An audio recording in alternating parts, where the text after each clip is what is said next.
देखिए, निश्चित तौर पे और केवल यही चुनाव नहीं, इसके पहले भी उनका जो ट्रैक रिकॉर्ड रहा है पूरे गुजरात के अंदर में, हम 26 की 26 सीटें जीतते रहे हैं और उसमें विशेष रूप से भूमिका माननीय अमित शाह जी की और माननीय नरेंद्र मोदी जी की रहती रही है। जब से हम केंद्र के अंदर में हैं, चाहे हम पहला चुनाव का जिक्र कर लें 2014 और 2014 की तमाम रणनीति, भारतीय जनता पार्टी के तमाम दिग्गज नेता, उत्तर प्रदेश के तमाम दिग्गज नेता और विशेष रूप से माननीय अमित शाह जी की भूमिका और राष्ट्रीय अध्यक्ष रहते हुए जिस प्रकार से हम सभी कार्यकर्ताओं का उन्होंने मार्गदर्शन किया, मुझको लगता है कि उसी का परिणाम है जो लगातार हम ये तीसरा चुनाव है और पूरे आत्मविश्वास के साथ हमने ये चुनाव लड़ा है और एक प्रकार से तीसरे बार सरकार बनाने की दिशा में जो ट्रेंड भी दिखा रहा है और इतिहास रचने की दिशा में भारतीय जनता पार्टी आगे बढ़ रही है। तो एक दिशा और दशा को तय करते हुए आगे बढ़ने का एक मोटिवेशन के साथ अमित शाह जी ने हम सभी को बहुत कुछ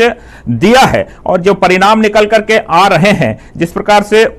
पहला रुझान भारतीय जनता पार्टी के जीत का अमित शाह जी के रूप में आ रहा है, तो मैं समझता हूं कि अब यहां से ये सिलसिला प्रारंभ हो जाएगा और जो ट्रेंड दिख रहा है उससे भी हम आगे बढ़ते हुए निश्चित तौर पर पूर्ण बहुमत के साथ सरकार बनाते हुए जो हमारा लक्ष्य है। कांग्रेस एक बड़ी खबर इस बीच आ रही है, नीतीश कुमार और टीडीपी से, तेलुगु देशम पार्टी से कांग्रेस बात करेगी। इस बीच बिहार से लेकर साउथ की अगर बात करें आंध्रा तक तो खलबली मच गई है और अब कांग्रेस जो है वो नीतीश कुमार और टीडीपी से बात, बिल्कुल नीतीश,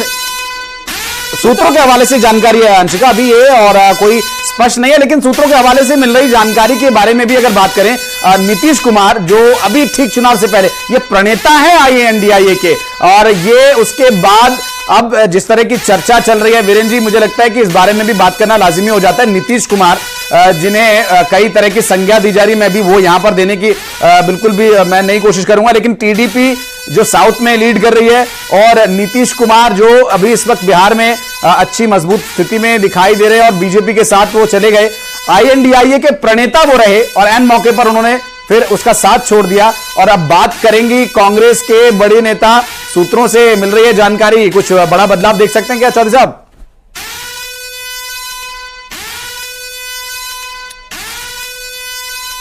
और एक और इस बीच बड़ी खबर आ रही है,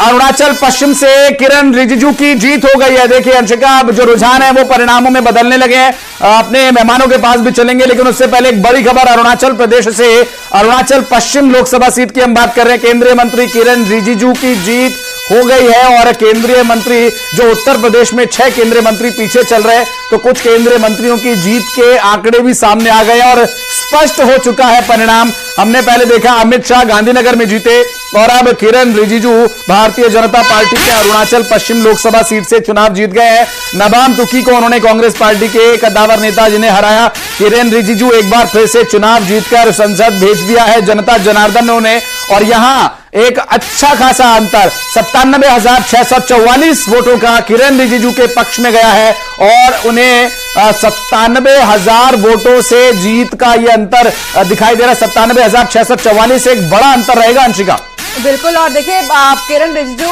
अरुणाचल पश्चिम से जीत हासिल उन्होंने की है, तो इसका इफेक्ट बहुत ज्यादा नॉर्थ ईस्ट एरिया के साइड भी पड़ सकता है। जैसा कि अगर पहले ही हम देख रहे हैं कि उन्होंने जीत हासिल की है, तो और भी जो नतीजे आएंगे तो शायद वो बीजेपी के लिए पॉजिटिव हो सकते हैं। हालांकि अभी देखना होगा कि और भी राज्य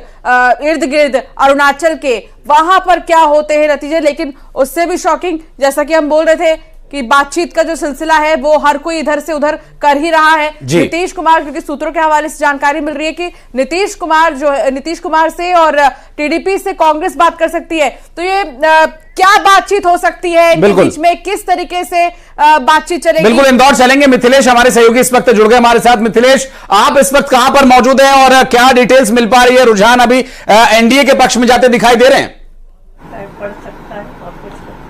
जी, इस वक्त मैं पूर्व लोकसभा स्पीकर सुमित्रा महाजन जी के घर पे मौजूद हूं, हमारे साथ में हैं ताई से हम बातचीत करेंगे। ताई, न्यूज 18 में